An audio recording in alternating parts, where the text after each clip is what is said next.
हाय everyone, Hero Honda Karizma R का जो gear box है आज उसको कैसे असेंबल किया जाता है वो जानने वाले हैं। कौन सा गियर है, उसकी प्लेसमेंट कहाँ पर होती है, वॉशर, सर्कलिप, बुशिंग्स ये सब कहाँ पर लगती हैं वो सारा बताऊंगा।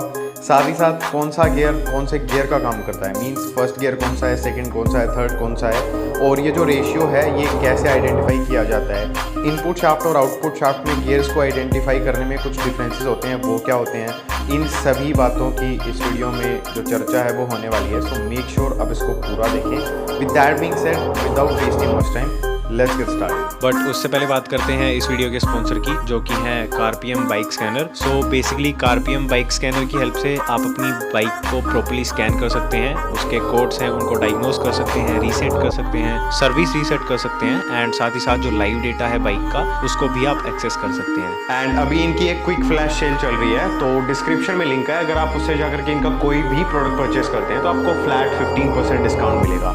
And now back to the video. Alright, so सबसे पहले तो ये जो फ्रेम आपको दिख रही है आप इसका स्क्रीनशॉट ले लीजिए, ताकि एक बार तो मैं आपको समझा दूंगा, लेकिन फ्यूचर में जब भी आपको सेम गियरबॉक्स पर काम करना रहेगा तो खाली ये जो फोटो है इसी को देख करके आप समझ जाएंगे कि कैसे असेंबली करनी है। विद दैट बीइंग सेड, सबसे पहले हमें टूल्स के नाम पर सिर्फ ये दो चीज़ें लगेंगी, एक तो छोटा फ्लैट हेड स्क्रू ड्राइवर और एक सर्कलिप प्लायर जो कि अंदर की साइड से बाहर की तरफ पुश करता हो। विद दैट बीइंग सेड, ये हमारे गियर्स हैं, इनके जो टीथ काउंट्स हैं वो मैंने यहाँ पर लेबल करके रख दिए हैं। फॉर एग्जांपल ये जो पर्टिकुलर गियर है इसके जो ये टीथ हैं, जो दांतें हैं, वो अगर आप गिनेंगे तो वो 36 होंगे, तो इससे हमें इंस्टॉलेशन में आसानी रहेगी। लेकिन यहाँ पर आप एक चीज़ नोटिस करेंगे कि इसमें तीन जो गियर्स हैं उनके टीथ काउंट सेम है, 22, 22, 22, तो उसके लिए आपको इनमें डिफरेंसेस समझने पड़ेंगे।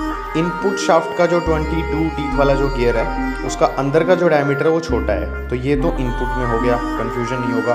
फिर आउटपुट शाफ्ट जो है उसमें जो 22 टीथ का गियर यहाँ पर लगता है, वैसे ये 5th गियर है, तो ये कुछ इस तरीके का दिखता है, आप देख लीजिए। एंड हमारा जो दूसरा 22 टीथ का गियर है आउटपुट शाफ्ट का वो कुछ इस तरीके का दिखता है, ये 4th गियर है। तो ये बेसिक डिफरेंस था, वो मैंने आपको बता दिया है। उसके अलावा इंस्टॉल करते टाइम आप चीज़ें हैं वो अच्छे से समझ जाएंगे।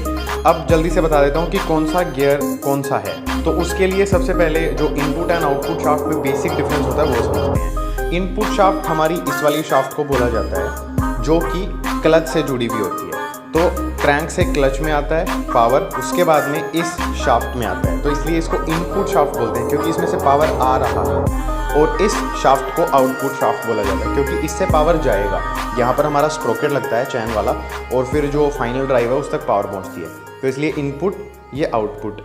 जो डिफरेंस है वो ये है कि इनपुट शाफ्ट में जो सबसे छोटा गियर है, इस वाली में ये इसी में लगा हुआ है, वो हमारा फर्स्ट गियर होता है, और जो सबसे बड़ा गियर है जो कि ये वाला है ये हमारा 5th गियर है। ये 5 गियर का ट्रांसमिशन है, इसलिए इसमें 5th गियर सबसे बड़ा है।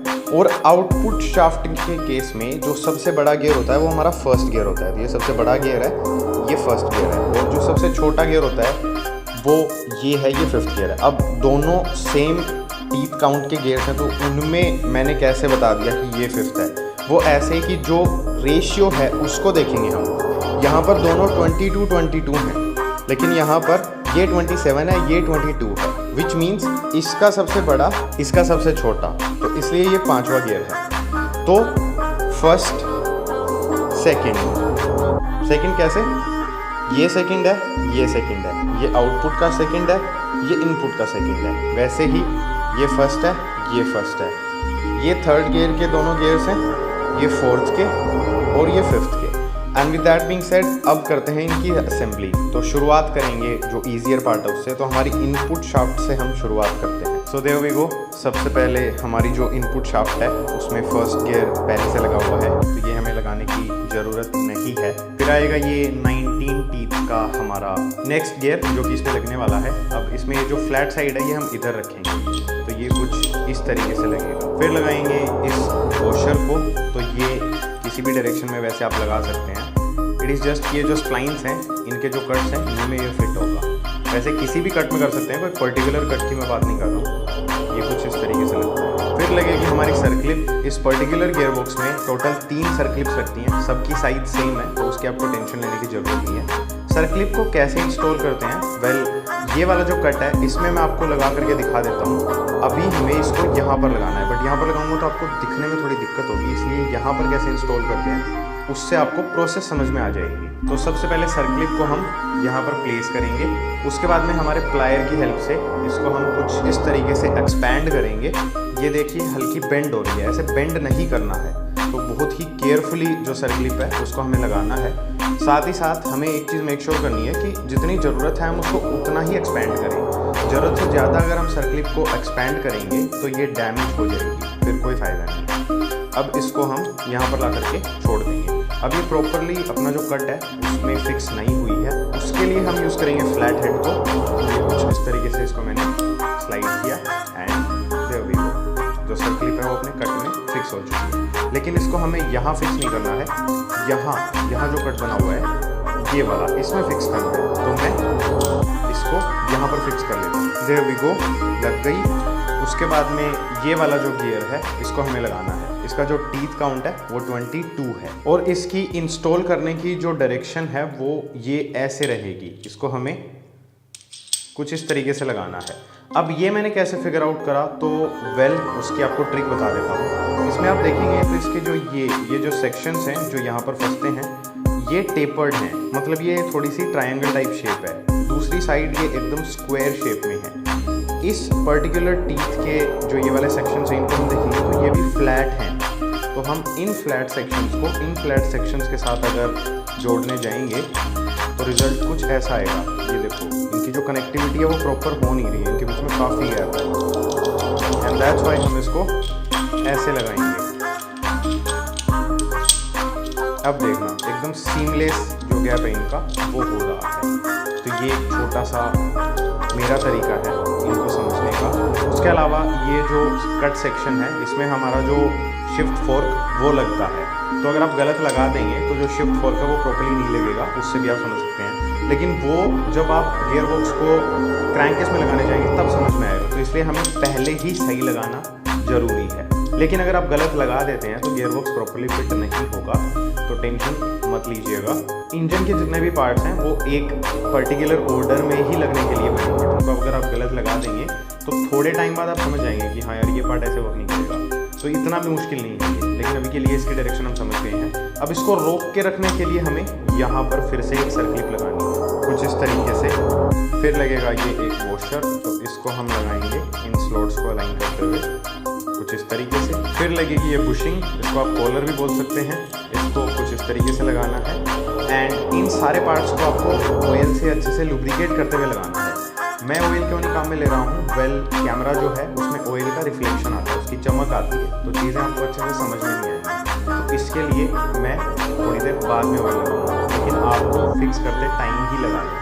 फिर लगाएंगे इस वाले गियर को जिसका टीथ काउंट 27 है। इसके ये जो सेक्शंस हैं ये इधर जाएंगे। और एक चीज़ और नोटिस करिए आप, इसके ये जो सेक्शंस हैं ये टेपर्ड है, इसके फ्लैट है, तो हमें फ्लैट को टेपर्ड्स के साथ अलाइन करना होता है। तो आप इस तरीके से भी समझ सकते हैं। अब ये जब इंगेज होंगे तो इनका जो कनेक्शन है वो एकदम प्रॉपरली हो रहा है। फिर लगेगा हमारा ये वाला गियर जिसका टीथ काउंट है वो 18 है, जिसको हम कुछ इस तरीके से लगाएंगे। इसको आप ऐसे भी लगा सकते हैं और ऐसे भी लगा सकते हैं, नो बिग डील। लास्ट में लगेगा ये एक वॉशर जिसको आप अच्छे से देख लीजिए, ये हमारा यहाँ पर चल जाएगा। इसी के साथ हमारी जो इनपुट शाफ्ट है वो कंप्लीट होती है। तो अब हम मूव ऑन करते हैं आउटपुट शाफ्ट पर। अब आउटपुट शाफ्ट में दोनों साइड जो असेंबली है वो होनी है।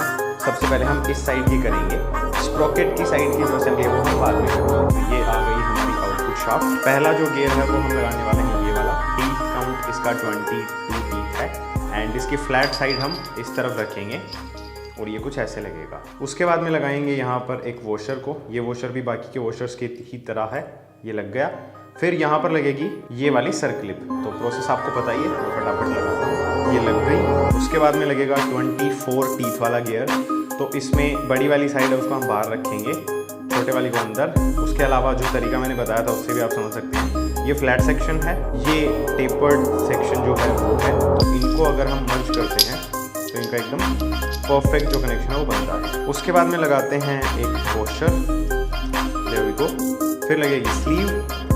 फिर हमारा 36 टीथ का जो गियर है वो लगेगा। इसमें फ्लैट साइड हम बाहर रखेंगे एंड ये जो सेक्शन है ये अंदर की तरफ रखेंगे। बेसिकली ये कुछ इस तरीके से लगेगा एंड इसमें ये जो गियर है ये कुछ इस तरीके से इंगेज होगा।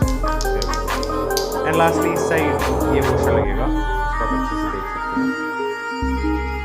उसके बाद में इस वाली साइड से हम स्टार्ट करेंगे 22 टीथ का जो हमारा फिफ्थ गियर है उसको लगाने से। तो इसकी फ्लैट साइड हम अंदर रखेंगे और ये इस वाले सेक्शन में लगेगा कुछ इस तरीके से। फिर लगाएंगे इस वाले वॉशर को यहाँ पर, फिर लगेगी ये कॉलर जस्ट लाइक दैट। फिर आएगा ये वाला गियर जो कि 31 टीथ का है, इसकी फ्लैट साइड हम बाहर रखेंगे, ये वाली साइड अंदर रखेंगे। एक छोटी सी चीज़ आपको और यहाँ बताना चाहता हूँ मैं, ये जो होल्स आप देख रहे हैं ये ऑयल लाइंस हैं और ये जो स्लीव है इसमें भी आप ये जो होल देख रहे हैं ये बेसिकली इसका जो रोटेशन है वो होता रहता है और जो ऑयल है वो यहाँ से सबसे पहले ये वाली जो लाइन है इससे ऑयल आता है, वो इस स्लीव को अंदर की साइड से लुब्रिकेट करता है। फिर इसके इस वाले होल से जो ऑयल निकलता है वो इस एरिया को और इस एरिया को लुब्रिकेट करता है। तो इस तरीके से जो फ्रिक्शन डैमेज है उससे बचाया जाता है गियर बॉक्स को। तो ये जो ऑयल गैलरीज हैं, ऑयल लाइंस हैं, मेक श्योर आप उनको अच्छे से साफ करें जब भी आप क्लीनिंग वगैरह कर रहे हैं।